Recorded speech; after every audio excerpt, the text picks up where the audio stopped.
Hello, folks, and welcome back to another Atomic Ecology Meet. Last week, I had a chance to sit down and meet with Victor Deklerck, who is head of science at an amazing nonprofit organization, World Forest ID. And what Victor and his colleagues are doing is using isotopes and other markers to understand our supply chains and understand where wood and other products are coming from. And it's well, as Victor's going to describe, it's incredibly significant and incredibly important work. Before we get there, though, there's been a few developments at Atomic Ecology, and I know some of you are visiting the site, and thank you for that. For those of you who haven't been on in a while, if you come in and check out training, so in here we see I've recently updated my training offerings for the new semester and the new term. Online courses are still there. We now have a new bundled rate and a nice reduction in prices. These have been up for nearly a year now. So as some new offerings are coming online, these are maybe stepping away from the limelight. Let's put it that way. Yeah. What I do have coming up, though, are some in-person online courses, group taught courses. And I want to bring your attention to two of these. First, the academic timelines. This is a new idea. I think it's pretty neat. We're going to meet as a series of tutorials once a week, right the way through the academic semester, talking about theory first, your data next. Essentially, a course that's built to fit your research project. Check online. You can read through all the details there and hopefully get yourself signed up. If you're looking for something that's a bit more fast and to the point, I am hosting a group course, online taught this November. People from all around the world, similar material, but not quite in person, but a group online session. First notice for something that will be in person is I am restarting the Foundations of Stable Isotope Ecology, a workshop that always used to take place directly before the IsoEcol conference. And Sunday, the 11th of October, any of you folks who are in Hong Kong coming to IsoEcol and want to either refresh on where the field is at or get yourself oriented and ready for the week ahead, that's the session for you.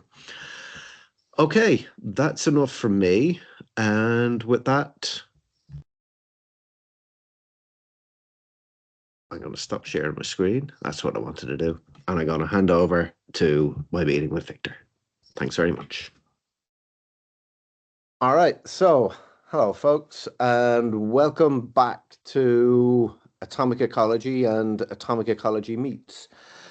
This time I'm joined by Victor Deklerck from World Forest ID, and this is going to be a little bit different. Most of these Atomic Ecology Meets that we've done so far have been with postdocs or students or professors, people firmly doing academic research. But a while ago, as I was sort of starting to branch out into atomic ecology, I had a chat with a guy called Mike Seed, who works in Elementar in the UK. And we were talking about different applications of isotopes in the real world.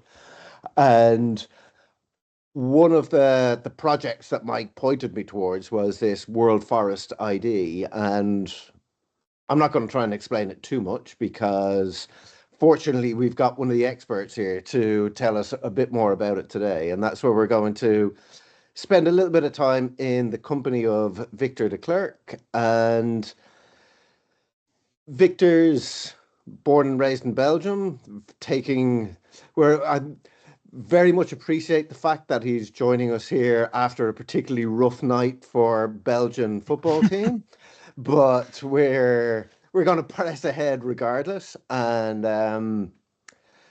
yeah, I'll tell you what, Victor, why don't you tell us a little bit about yourself and your background, and then we can start talking a bit about World Forest ID. Yeah.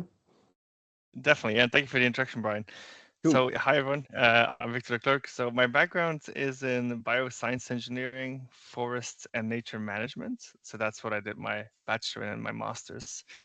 In my PhD, I kind of transitioned a bit towards more to the chemical aspect of things. So, I mainly worked on using wood collections. So, around the world, you have these massive, we call them xyleria, literally Hmm. library of books or library of wood Yes. rather, sorry.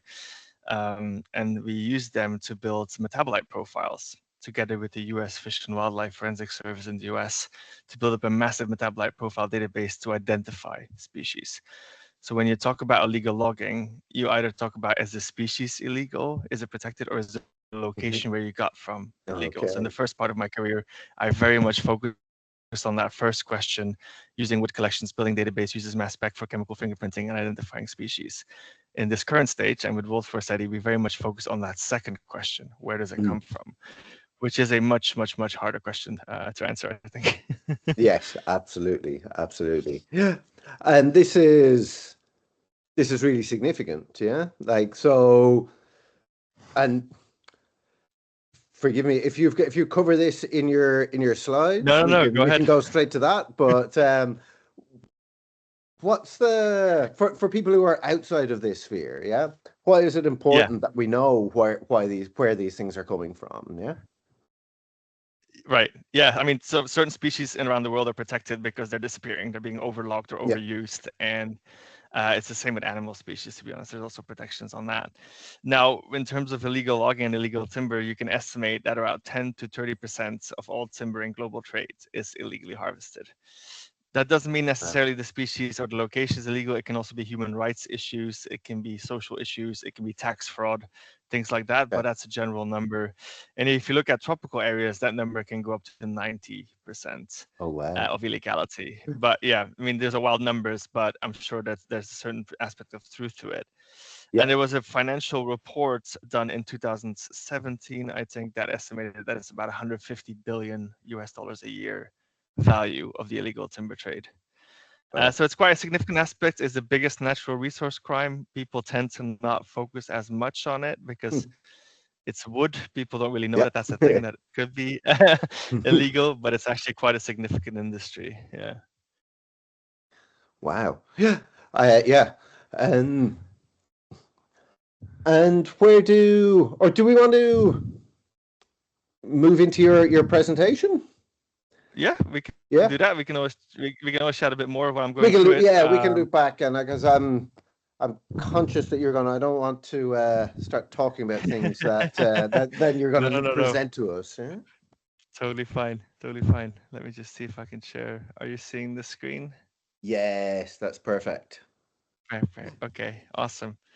So yeah, we're here today to talk a bit about Wolf Forest ID, who we are, what we do, and mainly important where isotopes come into play. Before I jump in what we actually are, I just want to quickly introduce you to a recent legislation that is going to start this year. So we've always had legislations on illegal timber, and your timber needs to be, from the right source, the right species when you import it. But recently, the European Union went from the European timber regulation to the European deforestation regulation, expanding it beyond wood. So now it includes soy, cattle, palm oil, cacao, coffee, and rubber. And more importantly, that you cannot import any of these products if it comes from land that was deforested after December 31st, 2020, which is quite a significant change, which is also quite a significant logistical burden on companies, even though they should already know where their stuff comes from. They now have to submit GPS points, they have to submit shape files, GIS files to prove where their products come from for every single product that they import Wow. in the EU. which is great for us because now we have very specific claims where something comes from, and we can test Mm. against a very specific claim. And I'll get into that later. And now I think the UK and the US are developing similar legislations. But this is quite a big game changer. So we started with wood, but we quickly moved into these other products because they're very much in scope of the European deforestation regulation. Now, how do we work? So we originally started as a project between several organizations, including the Royal Botanic Gardens Kew in the UK, where I worked before this current position I have in Belgium. There was World Resource Institute, I think FSC was involved, and so on. It started as a project, but then during that project, we Mm. realized we kind of need a centralized organization to keep it all together. So the World Forest ID not-for-profit was founded as an institution, I think about 3 years ago. And that's also when I then switched to World Forest ID itself as their director of science. So what Mm. we do is we collect wood samples, soy samples, cacao, coffee, anything around the world with GPS points. We collect them, we send them to either botanical gardens, I am based in the Belgian one, or we send them to analytical laboratories immediately. We analyze them for the chemical fingerprints, which is the isotopes that we already talked about, and then multi-elements. And then we do some fancy machine learning modeling, including some other data, where species grow, what's the land use, and so on. And then we all put that in one big reference platform. And Mm. then when we have a traded sample and we have the right locations in our database, we can kind of check whether Mm. that claimed location is valid or not. That's in a nutshell. And now I'll go Mm. through each of these steps in a little bit more detail Mm. to really tease out the process. So as I said, collection for wood, we take this increment course. It's quite a standard forestry technique. People use it in Mhm. dendrochronology to look at tree rings. Like you don't really damage the tree or hurt the tree that way. We have a specific app where we take pictures. The GPS points are automatically logged, so nobody can change that. If they try to change it, we get a notification. So the chain of custody around this is quite intense. Right. Yeah. When possible, we also collect a voucher sample because it's not always easy to identify species in the field. So then we can use taxonomists in botanic gardens to double check, is this actually Mm. the right species or not? Sometimes it isn't, but that's why we do this. So that's how we kind of build up our database. And we have an online learning platform where all the collection guides Mm. for our tools are online. So people that feel very motivated to collect for us are always welcome to go to our platform and see how they could collect. It's like an IKEA style guide, I call it. It's Mm. very much step 1, step 2, step 3. We deliver you all the kit, all the tools. So it's quite an automated process. And again, we have a new app that also locks it all. So is that open to the pub, to members? Is that something Yeah, I can download and go and do, or yeah, is that totally, yeah? Oh totally. wow. Okay. Yeah, Fantastic. yeah, yeah. Yeah. I mean, Yeah. we do a little bit of a background check to make sure that Yeah. the person doing it is doing the correct thing. But technically, yeah, this website is it's learning.worldforstudy. Or I should have put the website on, but if you Google us, Yeah. it's Well, right I there. can And add yeah, that all the in. guides Yeah. are on there.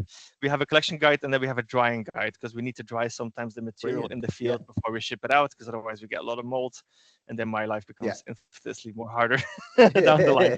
But yeah, these are all publicly available for sure. Yeah. Wonderful.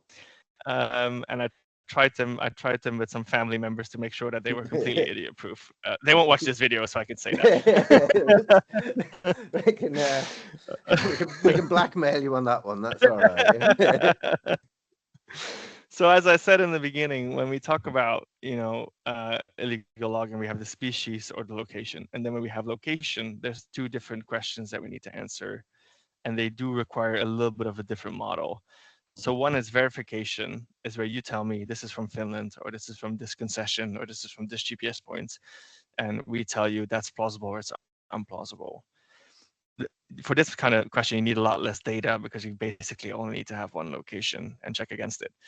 For determination, is an answering an open question where was this harvested? And you can imagine if the question is where was this oak harvested, that question becomes a lot more intense because you have to sample in basically 35 countries across longitudes, and yeah, it becomes a lot more harder to answer that. So we mainly focus on the first question, but in some cases we do try to do the second question as well.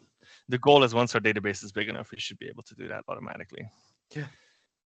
So, and then to talk through the whole pipeline, I'll use our most developed project or our most well-known project. So when Russia invaded Ukraine, The European Union did not take military actions immediately, but we did do a economic sanctions, meaning that Hmm.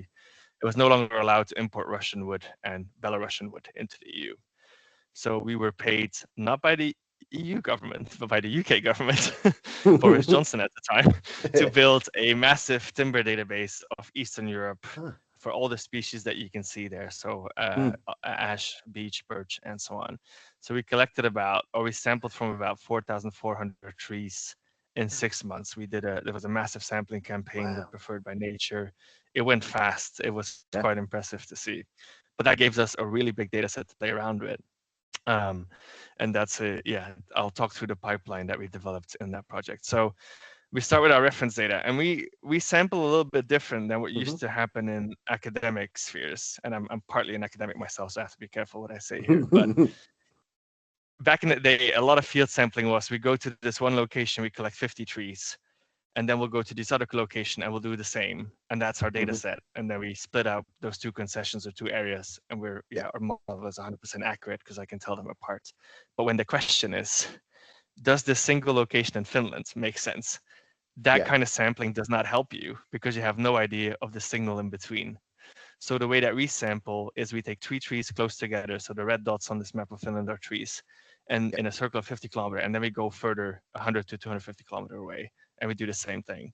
Because in the end, we'll build a machine learning model that goes in between all those points, and Hmm. it fills in the pixel. Like it's a bit like isoscaping, kriging, but we Yeah. use a bit of a different technique, but it's a similar idea. But we specifically do the spatial sampling just to make sure that our model can learn the best Hmm. spatial pattern possible. Yeah. Now, I have to say, in Europe, this is very easy. In Brazil, Peru, Africa, this is a lot less easy. So Yeah. this is a great, perfect example map. Most of our maps do not look like this, but this is what we try to achieve. Mm. Um, so yeah, we take two or three wood samples per tree. We'll leave one sample in country if the country wants that to build up local collections. I think that's quite important that we also build up these local xylaria in the source countries. A lot of xylaria are in the Western world because of colonial periods. But I think it's also kind of important that we build up locally. And then 2 of them go to a botanic garden or to a lab to be analyzed. And we try to keep one as like a duplicate spare in case in the future a new technique pops up or we have a case that we need to reanalyze some of them that we still have a duplicate. Because the most expensive part of this is getting the sample, to be honest. Yeah. All the other stuff is quite all right. And then we finally get into the chemical stuff. You see stable isotope ratios and trace element ratios. It should be multi-element ratios, so apologies for that. But basically, we have a sample, we have a species, we have a latitude, longitude, we have Mm. a bunch of isotope ratios, so hydrogen, oxygen, carbon, nitrogen, sulfur. We're dabbling a little bit with strontium. And then we Mm. have also multi-element analysis, so aluminium, copper. And this gives us depending where we are, between 5 to 25 variables, which gives us a lot of information to spatially model with. In the beginning, since I was not a chemist, but it was my job to make sure that our whole goal is that multiple labs can test against our Yeah. database. We don't want a single lab system. And my job was to make protocols or checks labs protocols to make sure that they all get to the same measurement. And to be honest, for a field that is very much exact science, you guys have a lot of opinions about protocols. And every lab has their own little tips and tricks. And Yeah. I mean, some people like Simon Kelly at Farah have been extremely helpful in helping me tease out Mm. these different mechanisms. Mm. Because that was the hardest part, making a protocol that every lab would follow and that Follow. we Yeah. could get to the same measurement. But we got there in the end, so I'm quite happy with that result. So when we have a new lab that wants to test against our system, I send them a few samples that have already been analyzed. I send them the protocol. It's like a round robin test, Yeah. things like that. So we have our samples, we have our chemistry, but now how do we get to these spatial maps to know where things come from?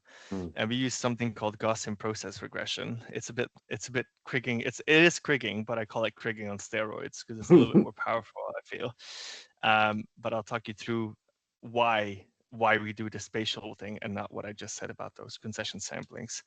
Say that we have a small case where we have 5 trees in Latvia, 5 trees in Estonia. And if I build, I mean, you shouldn't do a classification model with 5 samples, but it's for the sake of example.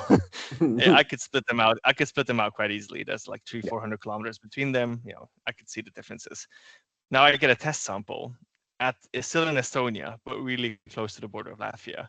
If I would be using a classification model, it will assign it to Latvia. It will say this is a Latvian tree. And this is why classification modeling doesn't work in a world where country borders are human-made. In a lot of cases, well, in some cases they're rivers or they're mountains, but in a lot of Europe, the borders are artificial. The chemistry doesn't change because I moved from Belgium to France. So we need to move away from this fixed classification and move towards a spatial approach, right? So this is our example of birch trees and oxygen 18 isotope ratio. So you see we collected a lot in Finland, Estonia, Latvia, and then we went further down south. We were able to get some Russian timber samples that already existed. Of course, we didn't go sampling in Russia. We didn't go that far. So now the question becomes, so we have these individual points of oxygen 18. The question becomes, what is the signal in points that we did not sample? So a Gaussian process goes between all those points and it will start to map out the signal in between, but more importantly, it will also give you a confidence or an uncertainty. In each location, we know how uncertain our model is, that this is the signal or is not the signal. And when you move towards more casework, like enforcement work, that can become quite important, that you be able to say what the uncertainty is that you're dealing with. So we move from something like that to something like this. Okay. Yeah, we didn't include Sweden now and things like that because that's not really the problem areas. We're very much focused on Eastern Europe and and Russia. Maybe just to clarify, what was happening is that Russian timber was sent to China and it gets imported with a Finnish label, or it gets imported with Estonia on it. And as soon as they started realizing that we could detect that, all the timber came out of Kazakhstan. So we went to Kazakhstan and sampled. And then as soon as we could do that, all the timber came from Turkey. And we sent a guy to Turkey for 6 months and he found like 6 birch trees. So, the trade is just moving. The claims are just moving. They don't make sense, but the claims are moving.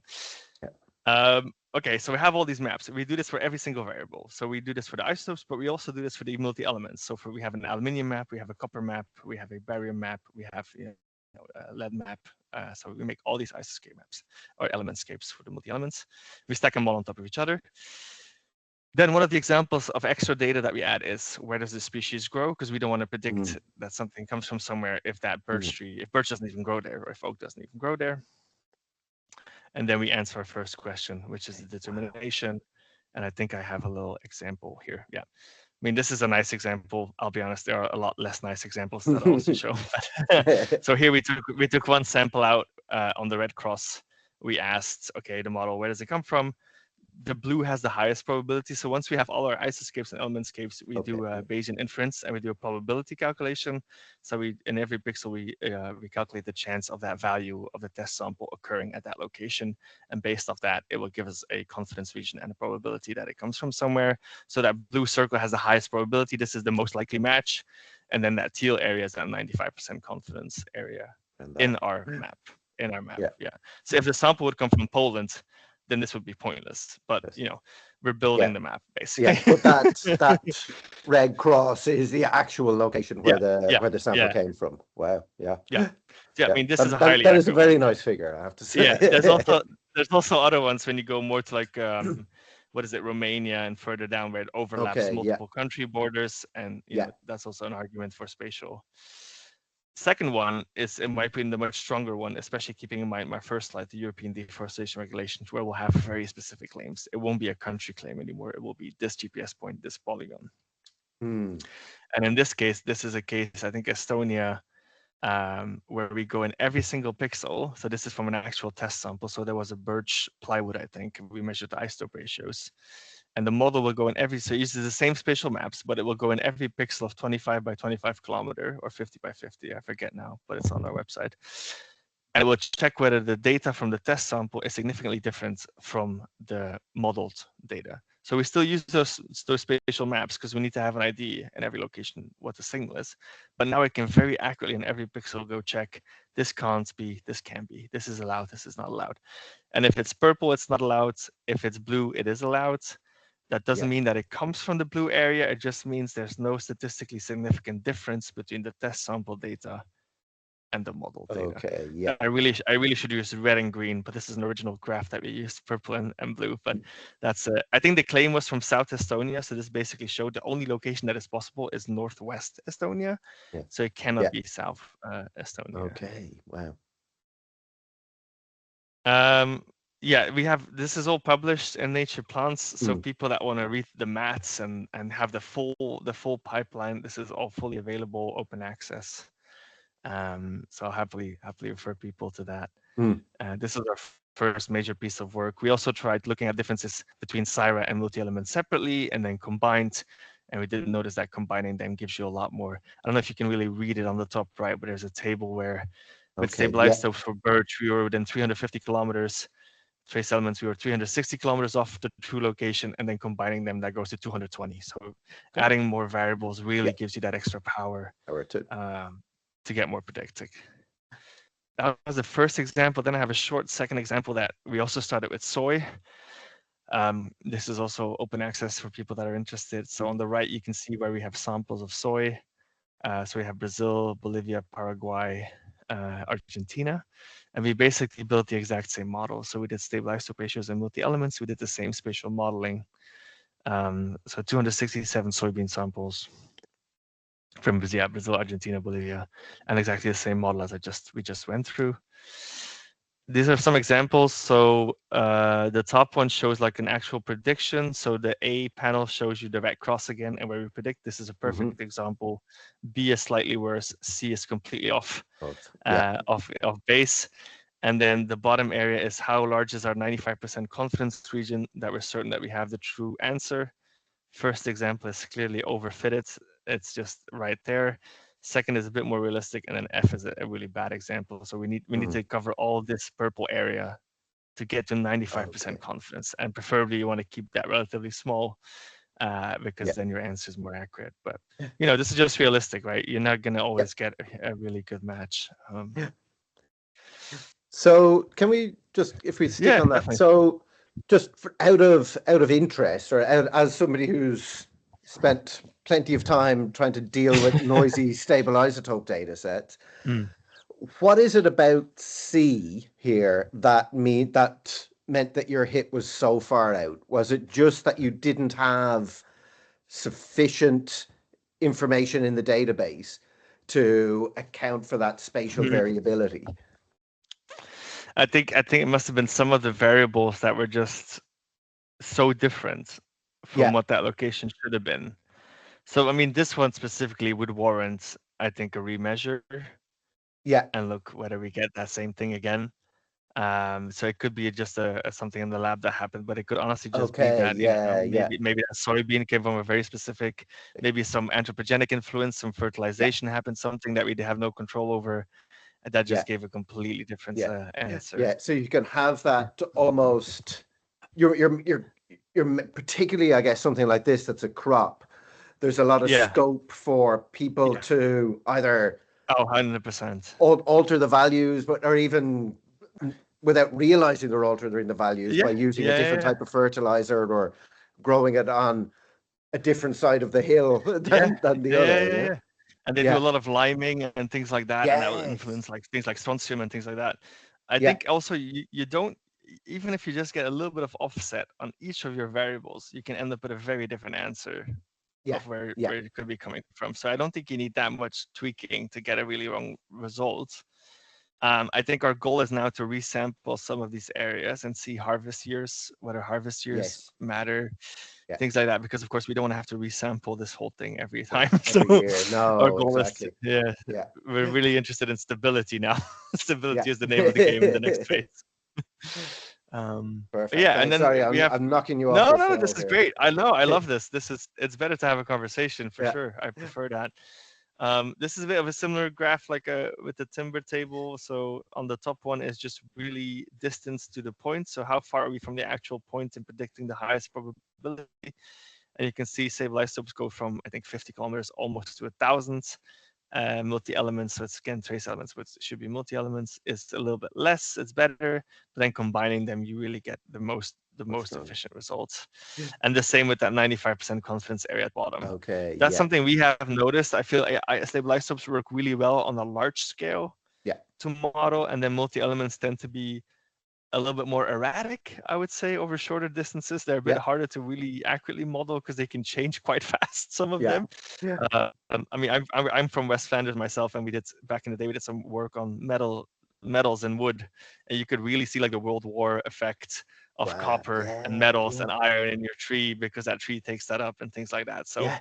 there's something to be said about multi-element spatial modeling that might be quite Yeah. tricky. Yeah. Yeah. But they're Um, really working on different scales, eh? yeah, Yeah. yeah, Yeah. yeah, yeah, Yeah. yeah. That's nice. So there's One still thing. a role for isotopes.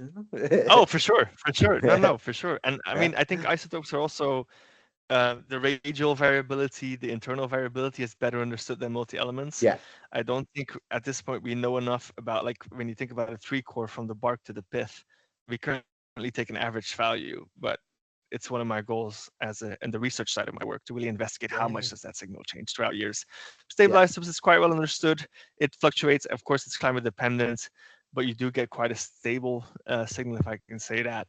Yeah. You'll have extremes, but it would be financially unviable to do this work and do it per ring. And tropical Yeah. Yeah. trees don't make rings to start with, so that would also Yeah. not work. But Yeah. there's definitely some more research to be done on variability Yeah. with multi-elements.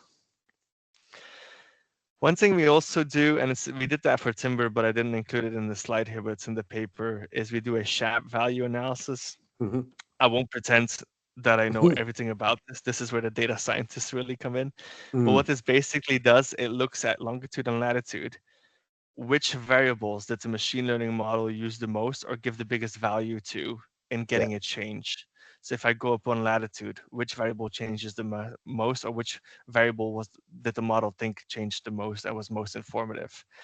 And we can see that for longitude, latitude, we get always hydrogen. I mean, hydrogen is an absolute beast in spatial. I mean, you guys know hydrogen and oxygen are, in my opinion, the most useful.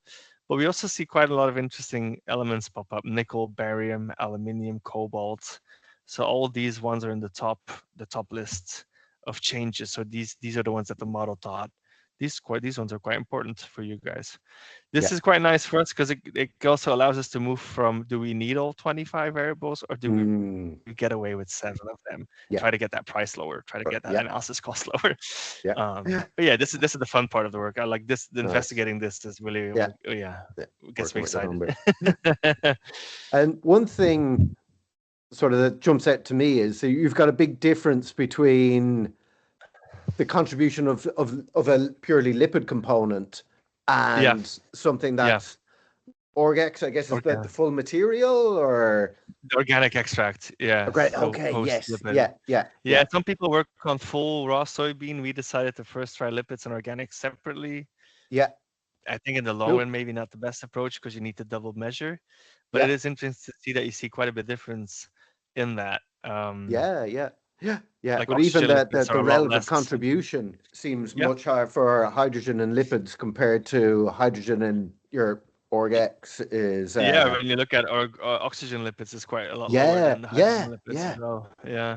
yeah, I mean, I must say that this doesn't mean that those values don't change. It means that the model thought the other ones were more important in or its machine learning. It's very much a machine learning variable importance, yes, not okay, necessarily an environmental chemical one. So we yeah, need to be a bit careful with this, but it's yes, quite okay, interesting. I think there's more to be done on that for sure. yeah, Yeah. yeah, yeah, cool, cool, I think with the timber, we also saw hydrogen, oxygen for sure. We saw some chlorine was important, if I yeah. remember correctly. So yeah, and then you can then you can really investigate why, and Yeah. that's where the fundamental science comes in. Yeah. Uh, Maybe I think these are the last couple of slides, is that so we have an online evaluation platform where labs can test against our models. So you go to the website, you download the template to fill in your stabilizer values or your multi-element values. Mm. The system automatically detects which commodity or genus of trees that you put in, and you can verify against the country, like you see examples here. You can verify against a GPS point or a shapefile. You can upload anything that you want, and you automatically get this map. So red is not allowed, green is allowed, and then you can Okay. download a PDF automatically, and that PDF that explains the methodology, that explains the results, and yeah, you can use that. So our whole goal Right. was to, when we started this work, we noticed that when we get a question, does it come from here? Nobody had a database. or private Yeah. companies had a part of the database, and those databases were not talking to each other or they were not sharing. Yeah. Our whole goal is to just build an online system. We don't have our own lab. That's not our intention. That's not our goal. We just provide the database and the models that labs can test against. That's the name of the game. Beautiful. And so we have this online platform that anybody uses. So we have Belgian government uses this now, Finnish governments, we have private companies using it, we Yeah. have companies Yeah. using it. Yeah, so we're finally at that level where I this thought, is up and yeah, running. yeah, yeah. It's Yeah, amazing. Yeah. yeah. Yeah. People don't have to email me to do it, which is the best part. They can do it themselves.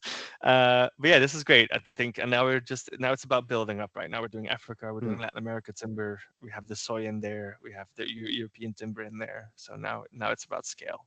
But we know mm, this works, so that's a really cool part. Maybe a final slide on coverage. mm. You'll see some massive sample numbers here, but that's wood, multiple wood samples, that is leaves, that is twigs, that is fruits, some Okay. for the Yeah. vouchers. So it might be a little bit inflated, but this is where we have most of our collections. So timber, soy, cacao, coffee. We haven't started palm oil yet or rubber. Those are a bit more Okay. tricky. We're first doing the first ones. So yeah, a lot of European, Yeah. starting in Africa, Latin America is quite well represented. And now we're doing a project in Southeast Asia as well for teak. This is actually in the teak one, we're trying to combine chemistry and genetics into one spatial Oh, model. cool. People have used them, but not in one spatial Yeah. model altogether.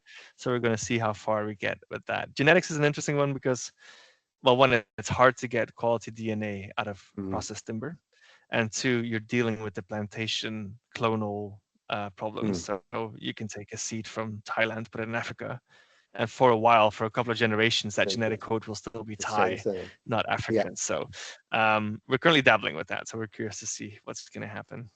Yeah. Luckily, I don't have to do this job fully alone. We do have like a Mm, scientific consortium, people that advise me what I develop. Like I have to present the plan. This is what we're going to do the next year to yeah. develop, and they sign off on it. Or they give input on it. So we have some Peruvian institute, Australia, Indonesia, Mm, Brazil, Netherlands, and we meet once or twice a year, where we basically try to build this together. This is much more an academic sense, but they do yeah. give really important input for me on how to tackle some of the problems we're encountering. And then finally, the people that currently pay my wage, Money. Yeah. or some of them. Yeah. Yes. Always deserving of our thanks. Yeah. Yeah. Yeah, and there we go. That's fantastic. Yeah. Thanks a million, Victor. Maybe not enough isotopes for you, but No, they that's were all in right. there. That's all right. I get enough isotopes every day. I can make do, Um, yeah, I think it's a beautiful example of applications of this, Yeah. that people where we sort of work, like my background has primarily been academic and bringing students through and teaching them Yeah. how the system work, how the isotopic systems work and what you can tell and what you can do. And one of the challenges, one of the things I've certainly noticed is there hasn't been, compared to DNA, compared to genetics, isotopes Hmm. haven't been applied very much, or Yeah. comparatively rare outside of Yeah. academia. And this is one Yeah. beautiful example, I think, of combining that academic, government, and Exactly. private industry, Exactly. and sort of bringing the Exactly. three together with Yeah. isotopic stuff right at the heart of it. Yeah. Yeah. Yeah. It's funny when you talk about forensic science. Well, we're not. What Mm. we do is not technically forensics, but people tend to say forensic science. They immediately jump to genetics. It's like it's the Yeah. only thing that exists in forensic science, which is, I mean, I get it, but it's absolutely not the case. I mean, for Yeah. food fraud, chemistry has been used for a very long time. Yeah. Um, what I really like about this project, that even though it's applied, it allows for so much still research on this side. So Yeah. I still have an academic connection where I have students as well, and I give them Brilliant. master theses and stuff like, check how much iron changes over space and why is that happening. Like Yeah. that kind of topic is just so fascinating to get Yeah. into. Yeah. And there's still a lot of fundamental science that can be done. I've always been a very applied scientist. I don't like doing science for science sakes. I want to Yeah. have it being used, but I can't use the word older because I'm not there yet. But the more mature in my career I get, I do start to enjoy very much the why of things, and Yeah. then feeding that back into the how Well, can we that's now it, you improve know? this application? Yeah, Yeah. we're doing a lot of climate modeling now to see, do we even need to measure all these samples, or can we Mm. predict the signal Yeah. from data that already exists? Because our main problem is costs. It will always be costs. Yeah. So yeah, all that stuff is still happening in academic circles. So if people are interested in any of these topics, we do that, and we do share with academics that want to work on things like this. We Brilliant. happily welcome them. Yeah, yeah, Yeah. yeah. Yeah. So if we've got Makes my an life easier. academic out here somewhere in Canada who's collecting a lot of tree data, there's somewhere to go with it, and there's a new application 100%. for it. Yeah. Yeah. Wonderful. Wonderful. Um, I kind of scratched down a couple of bits of notes and things Yeah, yeah, to yeah. as we were going. Um, I guess a couple of things. One is one of the things I always like to do with these little webinars is part of it is the science and the other part is the scientist, and Mm. how you got into this position. You know, you're clearly doing phenomenal work. Um, Thank you. but it's well, it is. Look what you've just presented. Yeah. Um, how did you get to where you are from? Yeah, Like you talked about doing all your graduate work and your undergraduate work in yeah, in Belgium. How did that process go for you of getting yeah. from that student into sort of leading this amazing collaboration? No, that's it. I like that question. It's because it's very random. Well, When I started university, I didn't really know what I wanted to study until a day before it started, and I just picked bioscience engineering because I felt that had the most. I could go wide if I yeah. don't know yet what I want to do, and I do like maths and chemistry and all that. So I'll just do that. And then I did have a little bit of a passion of forest and nature before that, so I saw that they had a forestry thing, so I thought, okay, that could be a good one to end up in. Now, when I got my master's degree and I had to decide what to do next, I did not at all think about doing a PhD. I got sent a proposal from the lab that I did my master thesis at. I did my master thesis on carbon stocks in Africa, which I thought was really nice because Yeah. I got to go to Congo. I got to do field measurements. I mean, field work is the best out of everything, which I luckily get to do still. It's time. Um, and I got a PhD proposal from that lab for a project that they were running on the wood collection and finding new wood species in the wood collection and building a database of chemistry. And I thought, oh man, this sounds horrendous. 4 years of being in a wood collection in the basement? Absolutely not. So I applied to some other jobs and I was going to do some forestry work in Latin America, and that fell through. And then I re-looked at the proposal and I thought, well, maybe I should actually do this because I do need a job and I do need to make the move. And it ended up being the best decision of my life. It ended up an amazing project and with Wonderful. amazing people. So part of the project was we have these 80,000 wood blocks in the Museum for Central Africa in Brussels. A lot of them were African, and Mm. we were looking at wood density, natural durability. Could we find new wood species that are currently not used, so lesser known, to alleviate the pressure from the common ones that everybody uses? So we had to rebuild strength tests that normally happen on massive wood beams. I had this amount of wood to get to the same result because it's a wood collection. You only have this small Yeah. piece. So it's very much an engineering thing, which I thoroughly enjoyed. And then the second part was building that database of illegal timber. And as soon as we started with that illegal timber thing, I was sold. Like this, I thought this is incredible. I got to go to an amazing lab in Oregon, the U.S. Fish and Wildlife Lab, where they Mm. started the metabolite profiling of timber. I got to spend 3 months every year for my PhD there. I mean, yeah, you're 19, you're Wow. 20, oh no, you're Yeah. 23, 24 years Yeah. old. You got to go to the US, Yeah. it's Yeah. cool. You Yeah. like, nobody's going to complain. Yeah. Yeah. And it was an amazing small town in the mountains of Oregon. And yeah, Yeah. it's a Yeah. dream No about it. location. And I got rolling into the network, and there was an organization called the Global Timber Tracking Network that was trying to do what we do now, but without a Yeah. centralized organization. It's a very small field. Everybody knew each Yeah. other. So after my PhD, I did everything I could to stay in that field or at least connected to it. So I went to work in a private company in Germany at our Groise lab because I didn't have like immediately postdoc funding, and but Yeah. that was also again on fraud, food fraud, that kind of stuff. Then I got a postdoc to go to New York. Did some laser ablation on wood, Cool. again looking Yep. at chemistry and how it moves. It was COVID, so it was a bit of a rough one, but yeah, Mm. lasers gets everybody going. And during that, the job at Q came up to lead this Wolf Forest ID Mm. project with a bunch of people that I knew, and I thought, yeah, I have to go for this Go because for it. this is Yeah. it. And since then, yeah, I did the Q thing. Then Wolf Forest ID became an NGO, and then I moved to that. And it's all been. I mean, I got lucky. I think I was at the right Yeah. time at the right place, but I also was really passionate from the start. To Yeah. once we Yeah. get to that illegal logging thing, yeah, Yeah. yeah, Yeah. I'm very No, happy that's that I got to do this. that sounds fantastic, to be honest. And it's a combination of passion and luck. I think you can Yeah, go anywhere if you get those two right, you know? yeah. And it's kind of nice because it combined forestry, trees, and it combines data science, and it combines chemistry, and it combines Yeah. satellite It imagery. brings It also everything. Yeah. combines law enforcement and companies. It has a bit of everything, and it's just fascinating to combine it all. Yeah. Yeah, fantastic. All right, I'm going to give you one more question, and Yeah, that's go for it. I feel like you could too. I could sit here and chat away for another half an hour, 45 minutes, but something tells me Audience. we might start to lose the audience after an hour and a half. Yeah.